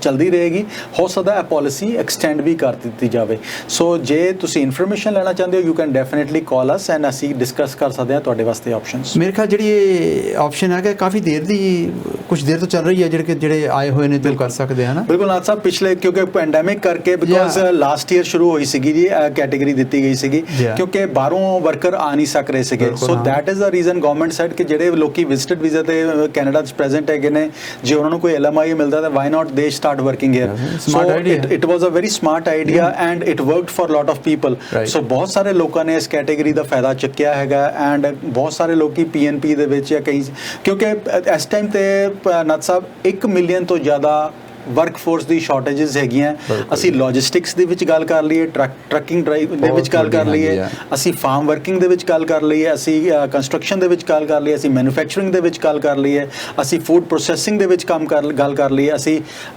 ਅਕੋਮੋਡੇਸ਼ਨ ਹੋਟਲ ਦੇ ਵਿੱਚ ਗੱਲ ਕਰ ਲਈਏ ਅਸੀਂ ਰੈਸਟੋਰੈਂਟਸ ਦੇ ਵਿੱਚ ਕਰ ਲਈਏ ਸੋ ਡਰਾਸਟਿਕ ਸ਼ਾਰਟੇजेस ਇਸ ਟਾਈਮ ਤੇ ਬਿਜ਼ਨੈਸਿਸ ਜਾਂ ਬਿਜ਼ਨਸਮੈਨ ਫੀਲ ਕਰ ਰਹੇ ਨੇ ਐਂਟਰਪ੍ਰੀਨਰਸ ਫੀਲ ਕਰ ਰਹੇ ਨੇ ਸੋ ਡੈਫੀਨਿਟਲੀ ਹਰ ਹੈਲਪ ਹੋਣੇ ਵਾਸਤੇ ਬੈਟਰ ਹੈਗੀ ਹੈ ਦੈਟਸ ਗ੍ਰੇਟ ਅਖੀਰ ਫਿਰ ਤੁਸੀਂ ਕੀ ਸੁਨੇਹਾ ਦੇਣਾ ਚਾਹੋਗੇ ਨਾਥ ਸਾਹਿਬ ਜਾਣ ਤੋਂ ਪਹਿਲਾਂ ਕੈਨੇਡਾ ਵਿੱਚ ਜਿੰਨੇ ਵੀ ਇੰਟਰਨੈਸ਼ਨਲ ਸਟੂਡੈਂਟਸ ਹੈਗੇ ਨੇ ਜੇ ਕੋਈ ਇਨਫੋਰਮੇਸ਼ਨ ਲੈਣਾ ਚਾਹੁੰਦੇ ਹੋ ਐਂਡ ਇਨਫੋਰਮੇਸ਼ਨ ਸਟ੍ਰੇਟ ਫਾਰਵਰਡ ਸੁਣਨਾ ਚਾਹੁੰਦੇ ਹੈਗੇ ਹੋ ਤੇ ਇੱਕ ਵਾਰੀ ICC ਨਾਲ ਜ਼ਰੂਰ ਕੰਟੈਕਟ ਕਰੋ and we will suggest you ਕਿ ਤੁਹਾਡੇ ਵਾਸਤੇ ਬੈਸਟ ਆਪਸ਼ਨ ਕਿਹੜੀ ਵਰਕ ਕਰ ਸਕਦੀ ਹੈ ਐਂਡ ਜਿਹੜੇ ਵੀ EMPLOYER ਨਾਲ ਤੁਸੀਂ ਕੰਮ ਕਰ ਰਹੇ ਹੋ ਪੂਰੀ ਸਿੰਸੀਅਰਿਟੀ ਨਾਲ ਓਨੈਸਟੀ ਨਾਲ ਕੰਮ ਕਰੋ ਐਂਡ ਆਪਣੇ EMPLOYERS ਨੂੰ ਵੀ ਕਹੋ ਕਿ ਤੁਹਾਨੂੰ LMIA ਵਾਸਤੇ ਜਾਂ PNP ਵਾਸਤੇ ਸਪੋਰਟ ਕਰਨ ਤਾਂ ਕਿ ਤੁਹਾਡੀ PR ਆਸਾਨੀ ਨਾਲ ਹੋ ਸਕੇ ਜੇ ਤੇ Tier 2 PR ਦੀ ਐਪਲੀਕੇਸ਼ਨਸ ਲਿੱਤੀਆਂ ਜਾਂਦੀਆਂ ਹੈਗੀਆਂ you should be mentally prepared ਕਿ ਤੁਹਾਡੇ ਕੋਲ ਤਿਆਰੀ ਹੋਣੀ ਚਾਹੀਦੀ ਹੈ ਕਿ ਜੇ ਐਪਲੀਕੇਸ਼ਨ ਖੁੱਲਦੀਆਂ ਰਾਈਟ ਅਵੇ ਐਪਲੀਕੇਸ਼ਨ ਜਾ ਸਕਣ ਇਸੇ ਤਰ੍ਹਾਂ ਤੁਸੀਂ ਦੇਖੋ ਕੇਅਰ ਗਿਵਰ ਜਿਹੜੇ ਪਿਛਲੇ ਸਾਲ 7-8 ਮਹੀਨਿਆਂ ਤੋਂ ਸੰਭਾਲ ਕੇ ਆਪਣੀ ਐਪਲੀਕੇਸ਼ਨਸ ਬੈਠੇ ਹੋਏ ਸੀਗੇ ਉਹਨਾਂ ਦਾ ਸਾਰਾ 2700 ਐਪਲੀਕੇਸ਼ਨਸ 15 ਦਿਨ ਦੇ ਵਿੱਚ ਕੰਪਲੀਟ ਹੋਣ ਦਾ ਮਤਲਬ ਹੈਗਾ ਕਿ ਉਹਨਾਂ ਦੀ ਐਪਲੀਕੇਸ਼ਨ ਪਿਛਲੇ ਸਾਲ ਤੋਂ ਤਿਆਰ ਸੀਗੀ ਸੋ ਦੇ head worked on those applications ਉਹਨਾਂ ਦੇ ਕੰਸਲਟੈਂਟਸ ਨੇ ਸਾਰੇ ਡਾਕੂਮੈਂਟੇਸ਼ਨਸ ਜਾਂ ਉਹਨਾਂ ਨੇ ਖੁਦ ਆਪਣੇ ਡਾਕੂਮੈਂਟੇਸ਼ਨਸ ਕਲੈਕਟ ਕਰਕੇ ਰੱਖੇ ਹੋਏ ਸੀ ਤਾਂ ਕਿ ਐਪਲੀਕੇਸ਼ਨ ਖੁੱਲਦਿਆਂ ਹੀ ਰਾਈਟ ਅਵੇ ਅਸੀਂ ਐਪਲੀਕੇਸ਼ਨ ਪਾ ਸਕੀਏ ਸੋ ਇਸੇ ਤਰ੍ਹਾਂ ਬੀ ਪ੍ਰੀਪੇਅਰਡ ਐਂਡ ਜੋ ਵੀ ਆਪਸ਼ਨਸ ਹੈਗੀਆਂ ਪੂਰੀ ਖੁੱਲੇ ਦਿਮਾਗ ਦੇ ਨਾਲ ਸੋਚੋ ਐਂਡ GTA ਤੋਂ ਬਾਹਰ ਨਿਕਲ ਕੇ ਕੰਮ ਕਰਨ ਵਾਸਤੇ ਵੀ ਤਿਆਰ ਰਹੋ ਸੋ ਇਮੀਗ੍ਰੇਸ਼ਨ ਐਡਵਾਈਸ ਵਾਸਤੇ RDMMD ਦੀ ਟੀਮ ਨੂੰ ਕੰਟੈਕਟ ਕਰ ਸਕਦੇ ਹੋ number to reach us is 9054612424 905 461 2424 and email ID ਹੈਗਾ ਜੀ info@iccimmigration.ca ਤੁਸੀਂ ਅਕ੍ਰੋਸ ਕੈਨੇਡਾ ਕਿਤੇ ਵੀ ਬੈਠੇ ਹੈਗੇ ਹੋ you can always reach our office and you will get a straightforward advice Datta Sahib studio ਲਈ ਬਹੁਤ ਬਹੁਤ ਧੰਨਵਾਦ ਜੀ thank you very much Nath Sahib thank you